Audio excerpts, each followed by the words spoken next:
a student of Jay and Terry's. Today I'm going to talk about waging war while making peace. I was diagnosed with non-small cell lung cancer in April of 2005. Only 45, I have been in poor health for several years. Shortness of breath, a chronic cough, and flagging energy were all attributed to adult onset asthma. It was only after I developed a recalcitrant pneumonia that the real culprit was revealed, a 5-centimeter mass in the lower lobe of my left lung. I had never smoked. Up until that moment, the only thing I knew about lung cancer was that it had a 15% overall survival rate. In the days following my diagnosis, I raged and I wept as wave after wave of grief, remorse, fear, and anger crashed over me. I sank beneath their weight.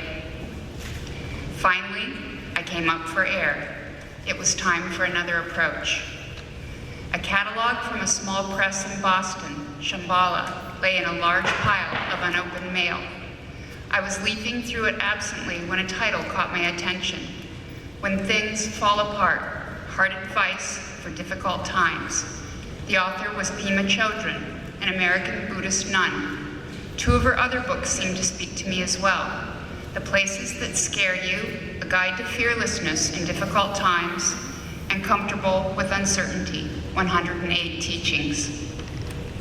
2 weeks later, 21 lymph nodes in the lower lobe of my left lung were surgically removed.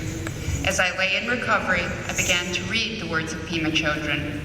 I was struck by her message of acceptance and acknowledgement in passages such as this one. No one ever tells us to stop running away from fear. We are very rarely told to move closer, to just be there, to become familiar with fear. I once asked the Zen master, Kopanchina Rashi, how he related with fear, and he said, I agree. A diagnosis of cancer is devastating for many reasons. Perhaps one of the less obvious is the fact that whatever the initial provocation, cancer arises from our own cells. Although we prefer to think of cancer as the other, some sort of monstrous invader, it is in fact our own DNA gone rogue. The enemy is not only within us, in a strange way, it is us. It is not uncommon to feel betrayed by your own body and to have your confidence badly shaken.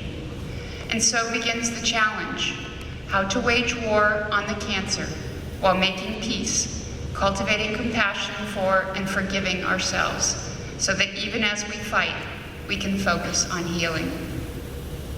As I delved farther into these books full of Buddhist insights, I came to realize that without intention, I had already been practicing. 25 years earlier, I had taken some classes in transcendental meditation. I had been given a mantra, which soon wove its thread into my daily life. Although I did not continue to sit for meditation, I repeated the mantra daily, sometimes hundreds of repetitions, and particularly in times of stress. It felt good to now know that in some small way, I had already started down a path of spiritual growth. In the months to come, my resolve and determination to gain acceptance of my situation would be tested. 7 weeks after surgery, I began chemotherapy. After the final session, I felt certain I was now cancer-free.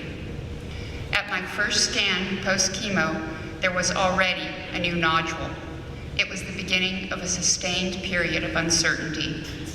By the spring of 2008, I was coughing all the time and quite short of breath. There were now dozens of nodules in what remained of my left lung and my right lung as well. A biopsy confirmed metastatic spread, and I was restaged to 4, or terminal cancer. One more therapy was attempted, but my health did not improve. I had reached the end. Then, at a subsequent appointment, I learned that tissue from my biopsy had been submitted for genetic testing and had come back positive for a rare oncogene. A drug that was designed to target and inhibit this particular mutation was available for participants in a phase 1 clinical trial.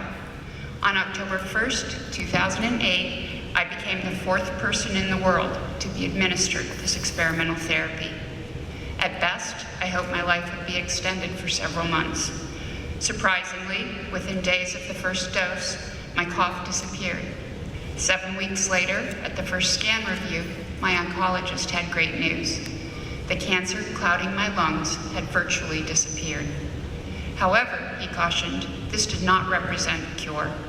In time, my cancer would develop resistance to the experimental therapy and return.